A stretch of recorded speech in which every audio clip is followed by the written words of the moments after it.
Monde numérique. On estime rallonger la durée de vie des batteries entre 10 et 15 ans. C'est plutôt prometteur. La technologie ne sauvera pas le monde, mais on ne sauvera pas le monde sans la technologie. Chaque mois, Objectif 2050 explore les innovations au service de l'environnement et du monde de demain. Une série spéciale de Monde numérique en partenariat avec EDF, acteur majeur de la transition énergétique. Et on parle de batterie dans cet épisode. Le boom de la voiture électrique contribue fortement à la réduction de la pollution, que ce soit la pollution par les gaz d'échappement, la pollution sonore, et même, contrairement aux idées reçues, la pollution au CO2 sur l'ensemble du cycle de vie d'un véhicule électrique.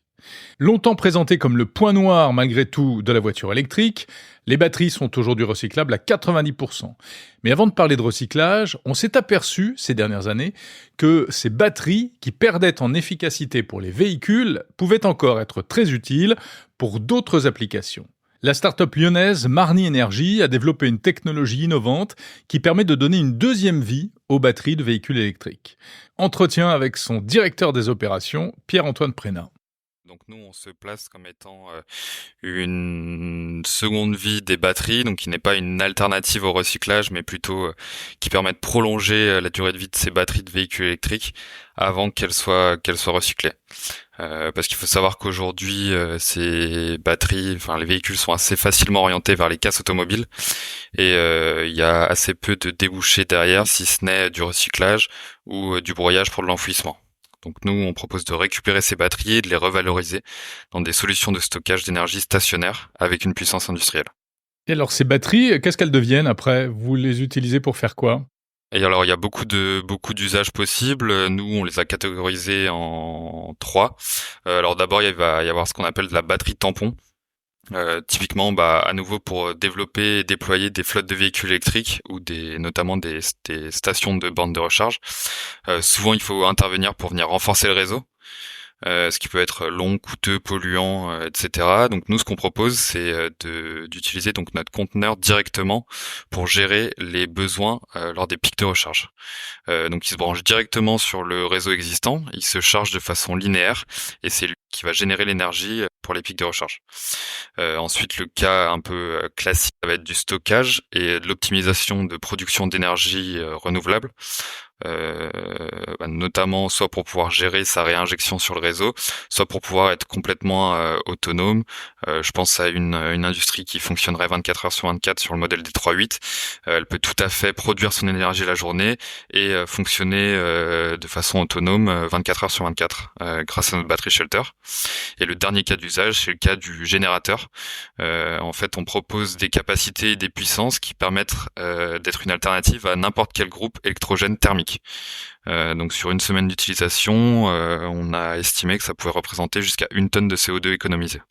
Et à qui s'adressent vos solutions ? Alors nos solutions sont plutôt à destination des entreprises parce qu'on est sur des puissances en termes de capacité de stockage, on commence à 120 kWh et on va jusqu'à 900 kWh et on propose jusqu'à 200 kW de puissance. Donc c'est un petit peu gros pour du particulier, ça va être plutôt effectivement soit pour du groupement de copropriété, donc plutôt à l'échelle d'un immeuble ou d'un lotissement, soit directement effectivement pour les professionnels. Alors comment vous faites ? Vous récupérez des véhicules électriques et puis vous les démontez, vous retirez les morceaux de batterie ? Dans l'idée, c'est ça, effectivement. Donc, faut savoir que Marny Energy est une jeune société. On a été créé en avril 2023. Mais en fait, on s'appuie sur un savoir-faire qui est beaucoup plus ancien. Donc, Marc Arény, le fondateur du projet, avait déjà fondé une première société qui s'appelle EV Shop, qui a été fondée en 2014 et qui est spécialisée dans le rétrofit de véhicules thermiques en véhicules électriques. Donc on a une forte expérience et connaissance de ces batteries-là. Et donc en fait, c'est ces 10 ans d'ancienneté et d'expérience qui nous ont permis d'avoir un produit qui était opérationnel assez rapidement et qu'on peut commercialiser aujourd'hui. Et ça concerne n'importe quel type de véhicule électrique ? Vous pouvez récupérer les batteries de n'importe quelle voiture ? Alors nous, on a travaillé pour développer notre propre carte électronique qui nous permet de communiquer avec l'ensemble des packs batteries qui sont disponibles sur le marché aujourd'hui. Ça va plus avoir un impact au niveau de l'intégration physique des batteries dans nos solutions, parce que la spécificité qu'on a nous chez Marny Energy, c'est qu'on travaille directement avec les packs batteries et non pas avec les modules. En fait, beaucoup d'acteurs qui travaillent avec la seconde vie travaillent à l'échelle du module. C'est ce qu'on appelle les cellules, c'est ça? Alors en fait, un pack batterie, c'est une grande boîte en aluminium qui est fixée sous le châssis des voitures électriques. Et à l'intérieur de cette grande boîte en aluminium, il y a des compartiments un peu plus petits qu'on va appeler des modules. Donc ils sont présents dans le pack batterie directement. Et à l'intérieur de ces modules-là, c'est là que sont situées donc les cellules qui sont ni plus ni moins que des piles en fait, alignées les unes à côté des autres. Et donc beaucoup travaillent à l'échelle des modules. Donc ils ouvrent les packs batteries et ils sortent les modules à l'intérieur pour les réassembler dans des nouveaux contenants pour les réintégrer dans des solutions. Nous, chez Marny Energy, on travaille directement avec les packs batteries, donc ce qui nous permet de diminuer grandement les manipulations et aussi de diminuer au maximum les déchets générés par ces batteries. Puisque finalement on réutilise la batterie, on réutilise le casing en aluminium, il y a simplement une partie de l'électronique qu'on réutilise pas, notamment parce que les constructeurs automobiles ne nous donnent pas accès à leur électronique et la communication avec ces systèmes-là. Mais donc notre plus-value, ça a été de pouvoir développer notre propre carte électronique qui nous permette d'échanger directement avec le pack batterie au complet. Donc effectivement, on est capable de communiquer avec la plupart des packs batteries qui sont en circulation aujourd'hui sur le marché européen. Simplement, en termes d'intégration physique, on s'est concentré plutôt sur du Tesla, sur des packs batteries de chez Tesla et de chez Volkswagen, parce que c'est les plus grosses flottes en circulation aujourd'hui, et donc c'est les batteries qu'on va pouvoir se procurer le plus facilement. Et ça va surtout avoir un impact au niveau de l'hardware de notre solution. Mais pourquoi est-ce qu'on change une batterie sur une voiture? C'est parce qu'elle marche plus. Enfin, parce qu'elle est trop vieille, elle a fait trop de cycles de rechargement, c'est ça?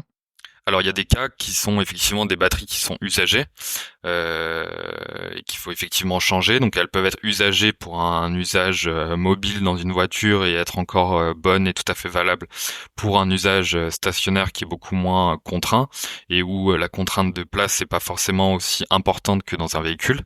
Mais il y a aussi nombre de véhicules en fait qui sont orientés vers la casse de par des accidents et en fait de par l'intégration de la batterie dans le véhicule, donc qui est sous le châssis, il faut se dire que s'il n'y a pas eu de dommages corporels lors de l'accident, il y a de fortes probabilités que la batterie soit encore en très bon état. Enfin, on a un exemple qui est assez parlant. Très récemment, on a intégré une batterie dont le véhicule avait seulement 38 km au compteur. Donc le véhicule était à la casse, la batterie était vouée à être broyée et soit recyclée, soit enfouie. Et il y avait aucun avenir pour cette batterie-là. Et donc nous, on l'a récupérée, on l'a réintégrée dans nos solutions. Et a priori, sa seconde vie va être bien plus longue que la première, qui n'a duré que 38 km. Ouais. Oui, parce qu'en plus, celle-là, elle est quasiment neuve, quoi. Donc, elle sera encore plus performante. C'est ça, exactement. Et donc, en fait, nous, on a commencé à échanger avec les différents acteurs de la filiale et il y a un consensus il y a un consensus selon lequel seulement 3 à 5% des batteries de seconde vie sont réellement défectueuses. Donc c'est aussi pour ça qu'on a décidé de développer des solutions comme la nôtre, parce que avec le développement des flottes de véhicules électriques, il y avait besoin de trouver une débouchée, ou quoi faire de ces batteries effectivement une fois qu'elles étaient mises sur le côté. Et de par les objectifs aussi ambitieux de décarbonation de nos économies, forcément ça va passer par un changement, une révolution un petit peu au niveau de la production d'énergie, et notamment la part croissante des énergies renouvelables dans la production mondiale d'électricité. Ça nécessite d'avoir des solutions de stockage. Et vos batteries, ensuite, elles ont une durée de vie de combien d'années, par exemple? Alors nous, on peut difficilement promettre plus que le recul qu'on a aujourd'hui. Notre expérience personnelle nous dit qu'on peut les rallonger on peut rallonger la vie des batteries de manière significative. On exploite notamment des batteries de Tesla depuis 2013 et après près de 100 000 heures de fonctionnement, elles sont encore à 88% de leur capacité. Donc ça aurait été quand même dommage de les détruire. On garantit nos produits pièces et main d'œuvre pour 5 ans. On estime rallonger la durée de vie des batteries entre 10 et 15 ans. mais reposez-moi la question dans 10 ans et je vous dirai probablement qu'on rallonge de 25 ans. En tout cas, c'est plutôt prometteur. Et en fait, comme l'usage est beaucoup moins contraint et qu'on est beaucoup plus apte à gérer les charges et les décharges avec des seuils fixes, en fait, on va beaucoup moins abîmer ou forcer la batterie et la contraindre. Et donc, en fait, elle dure donc beaucoup plus longtemps. Concrètement, dans une usine, une entreprise comme vos clients, les batteries, il faut qu'elles aient au minimum quelle puissance, quel pourcentage, enfin je veux dire, elles sont utilisables quand elles fonctionnent encore à 80, 70, 50% de leur capacité réelle? Ça va être surtout la contrainte liée à la place. Parce que un pack batterie a une certaine taille et si on accepte qu'il soit à 50% de sa capacité pour la taille qu'il représente, ça peut être tout à fait convenable pour un certain nombre d'entreprises. Effectivement, quand on a du foncier, c'est pas forcément problématique d'aligner 3, 4, 5 conteneurs les uns à côté des autres et de pouvoir proposer des solutions de stockage du coup à moindre coût, parce que c'est effectivement des batteries qui n'intéressent plus grand monde dans ces cas-là. Mais nous, la plupart des batteries qu'on intègre dans nos solutions sont au moins à 90, voire un peu plus en termes de capacité. Donc c'est pour ça qu'il y a vraiment aujourd'hui beaucoup de possibilités avec ces batteries-là et c'est quand même assez dommage de les détruire. Ouais, en effet. Donc vous, par exemple, vous vendez ensuite un container. Dans ce container, il y a combien de batteries de voitures? Nous, on intègre entre 2 et 10 batteries dans nos conteneurs. Donc dans un conteneur de 10 pieds qui fait 2 mètres et demi par 2 mètres et demi par 3 mètres à peu près. Et qui offre quelle puissance? Donc entre 120 et 900 kWh de stockage et jusqu'à 200 kW de puissance. Tout a été conçu et pensé pour être branchable et connectable en série et donc pouvoir décupler la capacité et la puissance de ces conteneurs. C'est à quelle échelle votre activité? Vous récupérez combien de batteries de voitures par an et vous produisez et vous équipez combien d'entreprises? Nous, à l'échelle de Marny Energy, aujourd'hui, on a conçu et mis en service 5 batteries shelter.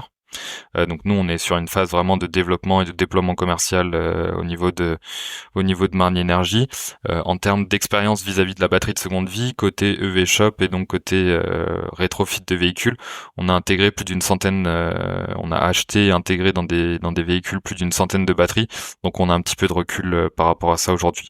Et après, en termes d'opportunités de marché, le stockage dans la batterie de seconde vie n'est pas si anecdotique que ça.